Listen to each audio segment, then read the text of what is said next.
ओम शांति। आज कुछ हम मिलकर बातें करेंगे जिसमें हम समझेंगे कि एक कदम आध्यात्म की ओर। तो आध्यात्म अर्थात होता ही है आप आत्मा अपने आत्मज्ञान का अर्थात आत्मा को जानना यानी खुद को जानना, फिर खुद को जानना, फिर हम अपने को जान लेते हैं, तभी फिर हम अपने असली गुणों की पहचान इस आध्यात्म के द्वारा करते हैं। हमने अभी तक यही किया। जब कभी भी आप आईने के सामने खड़े होते हैं तो आप ने जो पहन रखा है अर्थात ये शरीर रूपी देह, इसे हम देख लेते हैं और इसे हम संवार लेते हैं। इसमें कुछ कमी होती है तो हम उसको कवर अप कर देते हैं, चाहे वो आर्टिफिशियल मेकअप हो या फिर चाहे कोई दवाई या कुछ भी, आप उसे कवर अप करके उसको सुधार लेते हैं।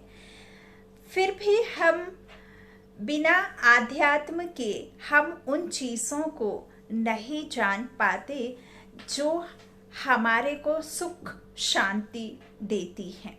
और आध्यात्म अर्थात होता ही है कि आप अपने अंदर के अवगुणों को, अपने सद्गुणों को पहचाने। आप आत्मा के जो 7 गुण हैं जिन्हें हमने इस देह से कवर अप कर लिया और टोटल कवर अप करके हमने नहीं ना तो समझने की कोशिश की और ना जानने की कोशिश की। देखिए, ईश्वर को जानना भी एक तरह से ईश्वर के फायदे के लिए नहीं है। ईश्वर को आपने जान लिया, समझ लिया, उसको याद कर लिया, तो उसको जानने से, पहचानने से ईश्वर आपसे कुछ नहीं मांग करता है। ना ही ईश्वर को आप याद करेंगे तो उससे आप कुछ दे पा रहे हैं या आप दे देंगे। आप कभी भी जो दाता है, जो परमात्मा है, उसे आप कभी कुछ दे ही नहीं सकते। भला आप उसको याद करते हैं तो भी वह आपको उस याद के बदले आपको क्या क्या देता है, यह आपने कभी बैठ करके चिंतन करना है कि ईश्वर आप मुझे याद करने कहते हैं, लेकिन उसके बदले आप मुझे ही देते हैं। मेरा स्वकल्याण के लिए आप कहते हैं कि याद करो। ईश्वर कहता है, बच्चे मुझसे जो मिलता है वो मेरी याद के बदले ले लो, सिर्फ याद करो, आत्मा को जान लो। अभी तक जो भी जान रहे थे वो सब झूठा है। जिसे आपने पकड़ रखा है वह सब आपका नहीं है। ये तन जो आपका 100 वर्ष, 50 वर्ष, 60 वर्ष आप आत्मा पहने रहती हो इस तन को, यह तन भी तेरा नहीं है। यह तन भी जो जब जन्म लेते हैं तब से मरना तक ये तन आपके साथ रहता है, लेकिन वह भी एक दिन आपको धोखा दे करके छोड़ करके चला जाता है। तो फिर ये जो सब सांसारिक जीवन है उसको देखकर, उससे जुड़कर आपने क्या प्राप्ति की। फिर भी बाबा कहते हैं, परमात्मा कहते हैं कि ये ड्रामा है और ये ड्रामा हूबहू जैसा बना है वैसा ही रिपीट हो रहा है।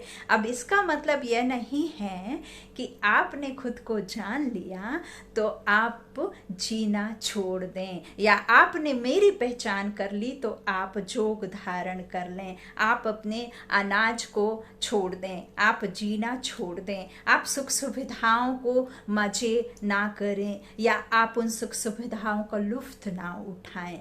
देखिए, मैंने तो अपने जीवन में, लौकिक जीवन में गुरु नहीं बनाया, तो ना तो मुझे गुरु की पहचान है और ना ही मुझे गुरु मंत्र के बारे में पता है और ना ही मुझे कोई ऐसी बात पता है जो गुरु से जुड़ी हुई होती है, क्योंकि मैंने अपने जीवन में किसी भी मनुष्य को गुरु नहीं माना और ना ही बनाया और ना ही मुझे मौका मिल पाया।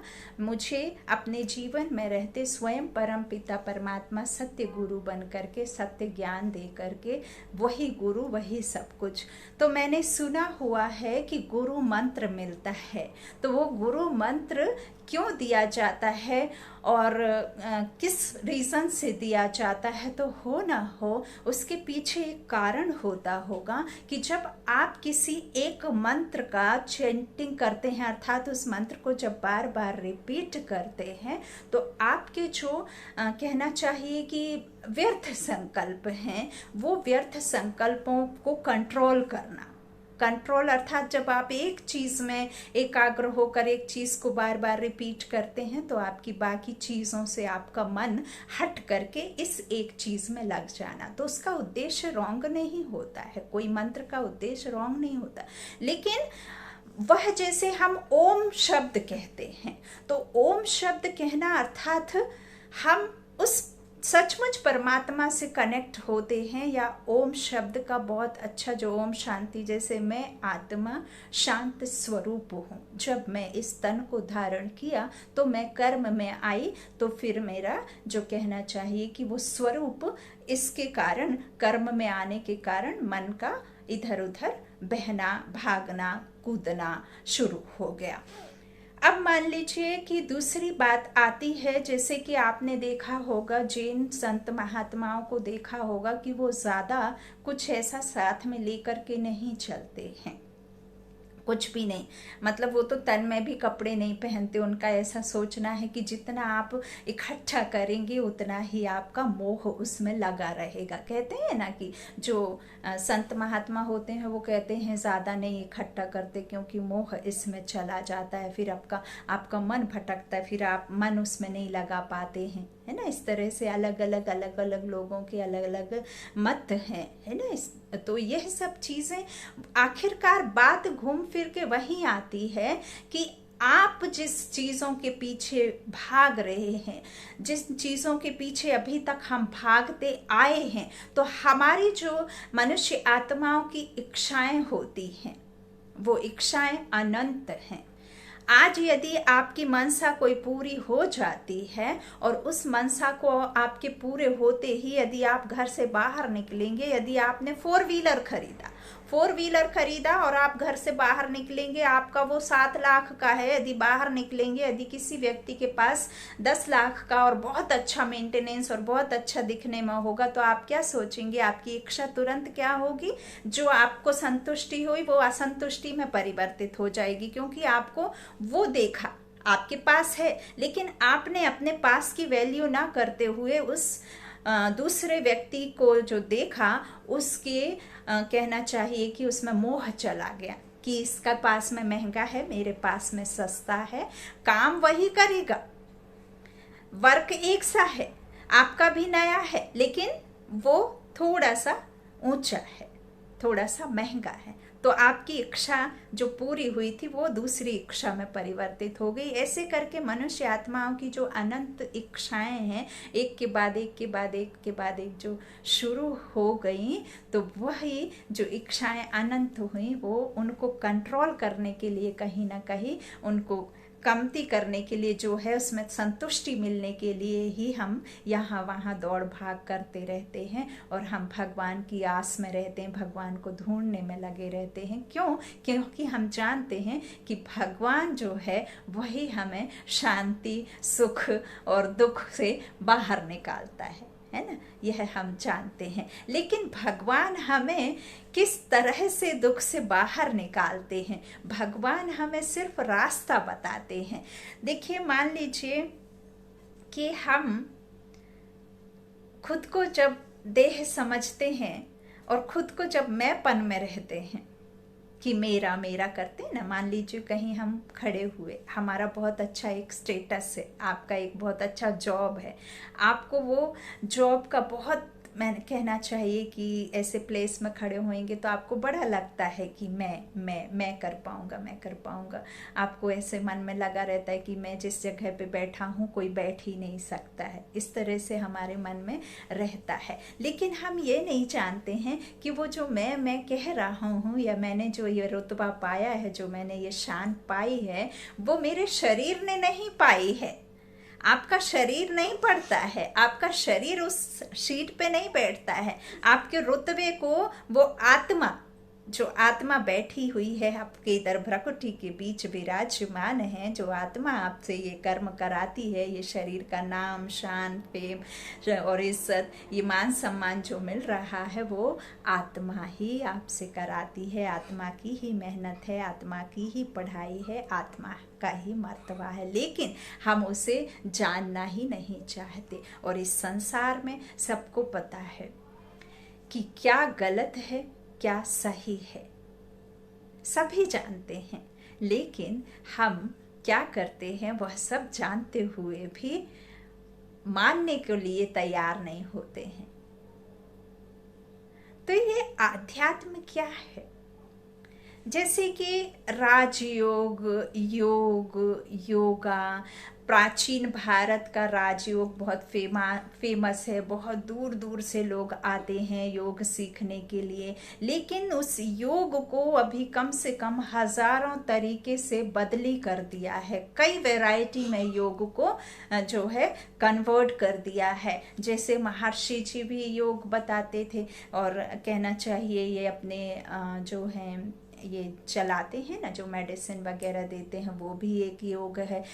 जो संत महात्मा बताते थे वो भी योग है। लेकिन हर एक योग में, मान लीजिए अब योगा है जो अपने रामदेव बाबा बताते हैं, तो वो योगा में कोई कर पाता है, कोई नहीं कर पाता है। हर कोई तो वो योगा नहीं कर सकता है। अब जैसे ध्यान में जाना, ध्यान में जाना भी कहीं ना कहीं आपको वही है कि आप अपने आप को कंसंट्रेट कर पाएं। आप अपने जो विचारों के जो व्यर्थ संकल्प हैं, वो व्यर्थों को कहीं ना कहीं कंट्रोल में लाया जाए, और आप संतुष्ट, कहना चाहिए संतुष्टता के लिए, आपकी आत्म संतुष्टि के लिए कहीं ना कहीं हर एक मनुष्य आत्मा यही चाह रहा है। इसीलिए जिसको जो जैसा रास्ता जो बताता है वैसे ही वह रास्ता अपना लेता है। लेकिन योग इतना सब कुछ सिखाते, सीख मिलते हुए, इतना सब कुछ करते हुए भी परम पिता परमात्मा जब ईश्वर हमें इस योग, आध्यात्म योग या राजयोग की जो सही शिक्षा, जो सही ज्ञान, नॉलेज मिला, वो परमात्मा ने हमें कोई मेहनत, कोई मुश्किल, कोई ऐसे शरीर से रिलेटेड कोई करने के लिए, कोई फिजिकली करने के लिए नहीं बात कही बाबा ने। जो हमें बीज मंत्र जो मिलते हैं या मिले होंगे आपको जिसको भी, तो वो बीज मंत्र और इस परमात्मा के बीज मंत्र में फर्क देखिए। वहाँ जब आपको बीज मंत्र मिलता है, गुरु मंत्र मिलता है, तो आपको कहा जाता है ये आप अपने तक सीमित रखें, किसी को बताएं नहीं, है ना, ये आपके लिए है। लेकिन ये ईश्वर जो कहता है, ईश्वर को जो बीज मंत्र है कि मामेकम याद करो और मन मना भव, मुझ एक को याद करो और कर्म में रहते मुझे याद करो, कर्म में रहते। तो परमात्मा आपको इस आत्मा की शुद्धि के लिए बीज मंत्र देता है। आपके कहना चाहिए कि आत्मा के सद्गुणों के लिए, आत्मा के जो हमारे स्वधर्म हैं, सुख, शांति, शक्ति, प्रेम, पवित्रता, ज्ञान, आनंद, जो हमारी आत्मा के हैं निज गुण, उनको धारण करने की बात परमात्मा हमसे कहते हैं। उसके लिए परमात्मा ना तो आपको व्रत करने कहते, ना जप करने कहते, ना योगा में ऐसे कोई शीट बिछा के, आसन बिछा के कहते, और ना ही आपको किसी ऐसी प्लेस में जा कर के करने के लिए कहते जहां आपको तकलीफ हो। ना आपको ईश्वर ऐसा कहते कि बिना जूते चप्पल के चले जाओ, बिना किसी उसके चले जाओ। परमात्मा हर तरीके से आपको सिर्फ ये कहते हैं, आप जैसे हो, जहाँ हो, जिस पोजीशन में हो, जिस भी ड्रामा में हो, आप बिजनेस में हो, गृहस्थ में हो, बच्चे के हो, पिता हो, आप माता हो या बूढ़े हो, खाट पे हो, बीमार हो, आप जिस भी सिचुएशन में, जिस भी परिस्थिति में हो, उस परिस्थिति में मुझसे बुद्धि लगाओ। और बुद्धि अर्थात मुझसे लगाने का मतलब चलते फिरते उठते बैठते ईश्वर की याद में रहो, जो कि विचित्र है, निराकारी है, सर्व कल्याणकारी है, शिव परमात्मा ठीक वैसे ही है जैसे हम आत्माएं हैं। आत्मा भी गुप्त है, ईश्वर भी गुप्त है। आत्मा को भी आप देख नहीं सकते और परमात्मा को भी आप देख नहीं सकते। आत्मा को भी आप समझ सकते हैं, परमात्मा को भी आप सिर्फ समझ सकते हैं, उसे देख नहीं सकते। आत्मा जिसके भी तन में है विराजमान, यहीं अकाल तख्त पर होती है। ऐसा नहीं है कि जब ये तन छूट जाएगा तो दूसरे जन्म में आत्मा यहाँ हार्ट में आकर के फिट हो जाएगी या आपके हाथ में आकर के फिट हो जाएगी। आत्मा का यही अकाल तख्त है जहाँ आत्मा विराजमान होती है। आत्मा का रंग रूप वेशभूषा धर्म नियम कुछ भी नहीं है, ना तो ही उसका साइज है। आत्मा एक है, आत्मा सबके इधर ही बैठती है और इसीलिए परमात्मा ने कहा है हम सब आत्माएं एक परमात्मा की संतान हैं। ईश्वर ने कहा ये शरीर आपका छोटा बड़ा होता है, आत्मा का साइज छोटा बड़ा नहीं होती है। शरीर के ऊपर उम्र चढ़ती है, आत्मा के लिए उम्र की बात कोई ने कही नहीं। इसीलिए आत्मा बच्चा है, क्योंकि आत्मा हमेशा ही बच्चे की तरह प्रेम सुख शांति ही चाहती है। क्योंकि आत्मा जब शरीर को धारण नहीं करती तो मुक्त अवस्था में जब आत्मा रहती है तो उसका स्वरूप ही शांत है। जब तक आत्मा इस तन को धारण नहीं करती है तब तक आत्मा कोई भी संकल्प कोई भी कर्म कर ही नहीं सकती, है ना, क्योंकि शरीर तो चाहिए ना, कर्म इंद्रियां तो चाहिए।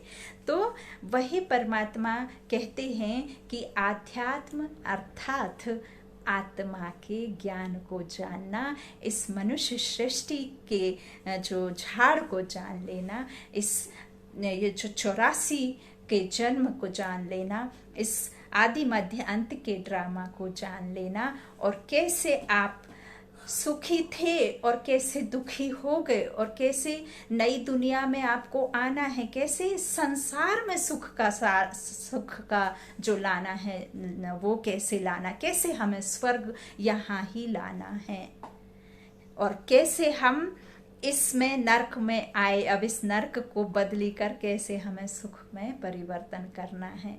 और इसके पीछे देखिए हम क्या करते हैं, हमेशा दूसरों को ही देखते हैं। एक बात याद आती है कि एक बार एक अपने कहना चाहिए परिवार में रहते हुए हमेशा एक बहन अपने खिड़की को देखा करते थे, रोज खिड़की को साफ करके देखा करते थे, और वो रोज कहते थे कि आगे वाले घर में बहुत गंदगी है, ये साफ नहीं करते, ये साफ नहीं करते।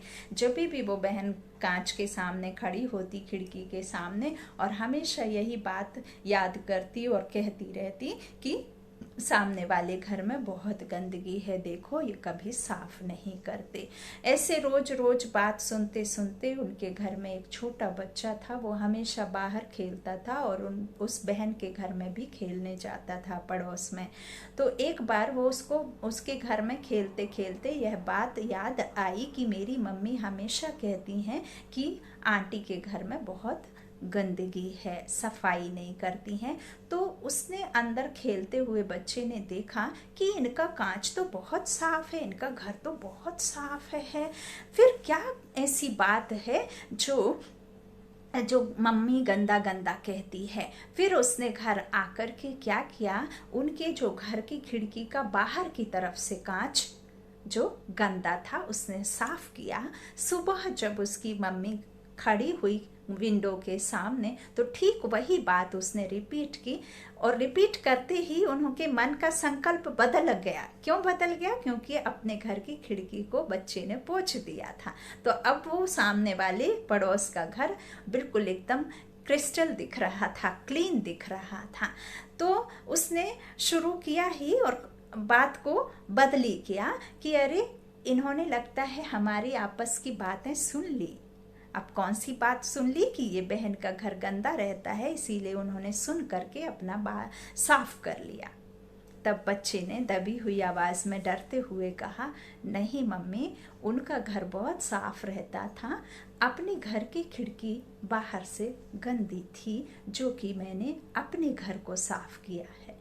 तो देखिए, जो हमारा ये शरीर रूपी चोला है और जिसे हमने पहन रखा है, इस चोले को, इस देह के भान को जब तक आप नहीं उतार करके रखेंगे, जब तक आपका अंदर का आप सफाई, स्वच्छता और कहना चाहिए आत्मा को आप खुद नहीं दर्शन करेंगे, आत्मा के गुण को नहीं पहचानेंगे, तब तक आप कभी भी दूसरों में अच्छाई देख ही नहीं सकते। जैसा हम देखना चाहते हैं वैसा आपको खुद के विचारों को बनाना पड़ेगा, तब आप सामने वाले को ऐसा महसूस कर पाएंगे, उसके गुणों को धारण कर पाएंगे। जब तक आपके अंदर ही गंदगी है तो आप दूसरों में अच्छाई देख नहीं सकते। और ये तन रूपी चमड़े को जब तक हम उतारेंगे नहीं, तब तक हम आत्मा को नहीं देख पाएंगे और उसे समझना है। मान लीजिए कि हम चश्मा पहनते हैं, चश्मे पे धूल चढ़ी रहती, लेकिन हम कपड़े से बार बार आँख पोंछते रहते हैं, बार बार आँख पोंछते रहते हैं, जबकि हम भूल जाते हैं कि चश्मे में धूल लगी हुई है और हम अपनी आँखों को पोंछते रहते हैं बार बार। तो यही बात होती है। ईश्वर भी यही कहता है, बच्चे मुझे जानना तो है, मुझे पहचानना भी है, क्योंकि मैं ही वह सब कुछ दूंगा जो तुम्हें चाहिए। मेरी बिना पहचान के कुछ भी तुम्हें हासिल नहीं होगा। लेकिन मैं यथार्थ में क्या हूँ, कैसा हूँ, क्या मैं चाहता हूँ कि मुझे रोज एक मुर्दे की धूल ला करके मेरे ऊपर में, जो कहते हैं ना कि महाकालेश्वर में उनके ऊपर में वो चढ़ता है, तो क्या वही मैं चाहता हूँ? क्या मुझे आज ये भांग, धतूरा, दारू और ये सब जो हमें दिया जा रहा है, क्या मैं वही चाहता हूँ? या ये नकली चीज़ों का चढ़ावा ख़त्म करके आप मनुष्य आत्माओं से चाह रहा हूँ कि इन सब चीज़ों की बलि चढ़ाओ, कि मैं अभोक्ता, ना तो मुझे ये नशा चाहिए, मैं तो हूँ ही एवर प्योर, मैं परे ते परे परम पिता परमात्मा शिव कल्याणकारी हूँ। क्या मुझे ये चाहिए और क्या मुझे इन सब चीज़ों से सुख मिलेगा? क्या तुम मुझे इन सब बातों से प्राप्त कर पाओगे? क्या तुम यह सब सामान चढ़ाओगे नकली, तो क्या मैं इनसे खुश होता हूँ? क्या तुम देख रहे हो संसार में कि खुशियाँ हैं, आ रही है खुशियाँ, शांति आ रही है विश्व में? क्या हर एक आत्मा वो शांति को प्राप्त कर पाया है इन सब झूठे चढ़ावों से? क्या आपने भगवान को ऐसा समझ लिया है कि वो भांग पीता होगा, नशा करता होगा? क्या उसको शरीर है?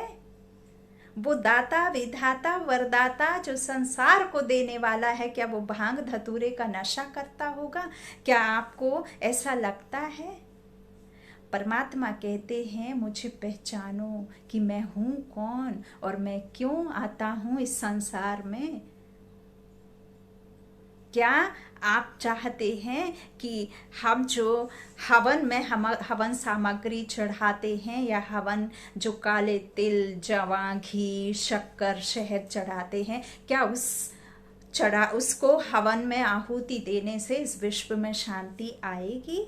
या आपके अंतर मन में जो कालक चढ़ी हुई है, जो द्वेष भावना है, जो एक दूसरे के प्रति घृणा है, जो आपके काम है, जो विकार है, जो क्रोध है, उसको आपको उस आहुति के स्वरूप उसको डालना है और उस जो कहना चाहिए कालक को डाल करके आपको इस योग अग्नि से बुझाना है। और फिर जब इस विश्व में शांति होगी, और वह सब चीजें मैं से शुरू होनी है, मैं से शुरू होनी है, अर्थात खुद से शुरुआत करनी है। ऐसा नहीं कि मैं तो अच्छा हूँ, सामने वाले को करना चाहिए। क्या उस हवन से शांति हो जाएगी? क्या इस विश्व सेवा में जो चलता है, क्या उससे आपको ऐसा लगता है कि विश्व में शांति होगी? जबकि अशांति कहाँ है? आत्मा में अशांति है। तो आत्मा को आप पहचानेंगे नहीं, आत्मा के विकारों को आप नहीं छोड़ेंगे, जब तक आप इस तरह से नहीं इस चीज़ों को समझेंगे, तब तक इस विश्व में शांति कैसे आएगी? परमात्मा हमसे ये कहना चाहता है, ईश्वर हमसे कुछ मांग नहीं करता है। जो हमने समझ लिया है वह ईश्वर तो चाहता ही नहीं है। तो यह सब बातें समझने की हैं कि एक्चुअल में कौन है भगवान और कौन हूँ मैं, कहाँ से आते हैं हम इतने मनुष्य आत्माएं शरीर को लेकर के। कहीं से तो आते होंगे हम। हमसे कोई छोटा बालक पूछता है कि पापा आपके पापा कौन, तो वो बताएंगे उनके पापा कौन, उनके पापा कौन, उनके पापा कौन। 1 2 3 पीढ़ी का तो वो बता पाएंगे, लेकिन उसके बाद तो नहीं बता पाएंगे। क्यों नहीं बता पाएंगे? क्योंकि ये जो संसार में हम आते हैं वह सब कैसे आते हैं, कहाँ से आते हैं, कहाँ के रहने वाले हैं, यह सब सिर्फ वही एक जानता है, परम पिता परमात्मा शिव निराकारी, जो हम आत्माओं का पिता है, जो उधर 1st फ्लोर अर्थात निर्वाण धाम शांति धाम में बैठा है, और वही इस संसार में अवतरण लेकर के हम सबका मनुष्य सृष्टि का पूरा नॉलेज देता है। हम आत्माएं कहाँ से आते हैं? निराकारी दुनिया से आते हैं। इस चोले को धारण करके इस साकार लोक में पार्ट बजाने आते हैं। जब आत्मा का पार्ट खत्म हो जाता है तो वो इस चोले को छोड़ करके वापस अपने चली जाती है, लेकिन फिर भी वो उधर नहीं जाती जब तक इस सृष्टि का ड्रामा पूरा नहीं हो जाता। कोई भी एक्टर जब तक नहीं जा सकता जब तक इस संसार में उसका ड्रामा पूरा खत्म नहीं होता। वो यहाँ ही इस संसार में वापस जन्म लेता है। और ऐसा भी ईश्वर ने कहा है कि जब माँ का 5वें महीने का गर्भ धारण होता है, तब जो आत्मा तन को छोड़ती है वो हूबहू दूसरे गर्भ में धारण कर लेती है। मनुष्य में ही योनि में ही आता है। वो किसी सांप बिच्छू या पशु पक्षी की योनि में मनुष्य जन्म नहीं लेता है। यह सिर्फ डराने के लिए महात्माओं ने, संत महात्माओं ने हमारे कहा हुआ था, ऋषि मुनियों ने, ताकि आप पाप ना करें। लेकिन पाप तो करना किसी ने बंद नहीं किया, पाप तो और जास्ती बढ़ते गए। उन्होंने भल कहा लेकिन किसी ने नहीं माना। जब पाप बढ़ना जाए, क्योंकि महात्मा ऋषि मुनि जानते थे कि आने वाले संसार में, आने वाले कलयुग में इतना पाप बढ़ जाएगा जिसका कोई हिसाब नहीं रहेगा। और उसका हिसाब किताब तो परमात्मा ही आएगा बताने के लिए कि कैसा हुआ, क्या हुआ और अब क्या होना है, और अब कैसे आपको वापस अपना सतयुग को स्थापना करना है। लेकिन मनुष्यों ने फिर जास्ती करते गए, पाप बढ़ते गए, पाप को किसी ने लगाम नहीं लगाया और पाप पाप पाप करते ही गए। भ्रष्टाचार चारों तरफ होते ही गया। इसीलिए उन्होंने कहा और लोगों ने मान लिया। जब मनुष्यों ने पाप करना शुरू किया और जब उसे सजा नहीं मिली तो उसने सोचा कहाँ है भगवान, कहाँ है भगवान? जो भगवान ने तो हमें रोका ही नहीं, हमने तो पाप किया, भगवान ने तो आके खड़े ही नहीं हुए। तो फिर वो पाप करते गया, पाप करते गया और फिर आज ये हालत हो गई। तो मनुष्य आते हैं, आत्माएं इस चोले को धारण करती हैं। निराकारी दुनिया, इस संसार में इतनी करोड़ों जो आत्माएं हैं, वो आत्माएं कहाँ से आती हैं? इस बात का भी जो बाबा ने हमें नॉलेज दी है कि इस तन को धारण करती हैं आत्माएं, एक संसार है आत्माओं का, वहाँ से आती हैं इस साकार लोक में और जाती हैं अंतिम जन्म। अर्थात अब ये जो हमारा समय चल रहा है ये अंतिम जन्म है। अब आत्माएं मुक्त अवस्था में थोड़े समय के लिए अपने घर में शांति धाम में रहेंगी। फिर पिछाड़ी में आत्माएं धीरे धीरे जब वृद्धि को वृक्ष होता है, धर्म स्थापन होते हैं, फिर ये सतयुग, त्रेता, फिर द्वापर, फिर ऐसे धीरे धीरे आत्माओं का झाड़ धीरे धीरे बढ़ता जाता है। और फिर धीरे धीरे ये बढ़ करके पूरा, जब तक पूरा संसार, अभी परसों की मुरली में भी आया है, फोन उठा लो, तो ये बाबा ने कहा है कि मैं यहाँ हूँ, धरा पर परमात्मा अवतरण लेते हैं। किसी माँ के गर्भ से भगवान पैदा नहीं होते हैं, माँ के गर्भ में नहीं आते हैं, परमात्मा अवतरण लेते हैं। कब? जब नई दुनिया की, नई सृष्टि की रचना और पुरानी दुनिया की खत्म होने का बीच का जो संगम युग है, तब परमात्मा आते हैं।